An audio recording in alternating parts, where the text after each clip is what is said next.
শ্বাসকষ্টকে আশকারা দিতে নেই, নেবুলাইজার ছাড়া গতি নেই। আপনি কি শ্বাসকষ্ট, অ্যাজমা বা হাঁপানিতে আক্রান্ত?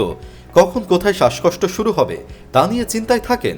আর নয় চিন্তা, আমরা বিটি শপ XYZ আপনাদের জন্য নিয়ে এসেছি পোর্টেবল নেবুলাইজার। এই পোর্টেবল নেবুলাইজারটি প্রাপ্তবয়স্ক এবং বাচ্চারা উভয় ব্যবহার করতে পারবে। যারা শ্বাসকষ্ট সমস্যায় ভুগছেন তাদের জন্য হতে পারে এই প্রোডাক্টটি খুবই উপকারী। বিশেষ করে বাচ্চাদের যখন ঠান্ডা লাগে তখন তাদের শ্বাসকষ্টে খুবই কষ্ট হয়, তখন অনেকেই ফার্মেসিতে গিয়ে নেবুলাইজার নিয়ে থাকে। আমাদের এই প্রোডাক্টটি পোর্টেবল হওয়ায় বাসা কিংবা অফিসে অথবা ভ্রমণের সময়ও সাথে করে নিয়ে ক্যারি করতে পারবেন। এটি ব্যাটারি ও কারেন্টের মাধ্যমে চালাতে পারবেন। বাজারে হরেক রকমের পোর্টেবল নেবুলাইজারের ভিড়ে আমরা 100% কোয়ালিটিতে সবথেকে সাশ্রয়ী নেবুলাইজারটি 1 বছরের ওয়ারেন্টি সহকারে পৌঁছে দিচ্ছি সারা বাংলাদেশে, সাথে 2টা পেন্সিল ব্যাটারি একদম ফ্রি। তাই আর দেরি না করে অর্ডার করতে অর্ডার নাও বাটনে ক্লিক করুন অথবা যোগাযোগ করুন স্ক্রিনে দেওয়া নম্বরে।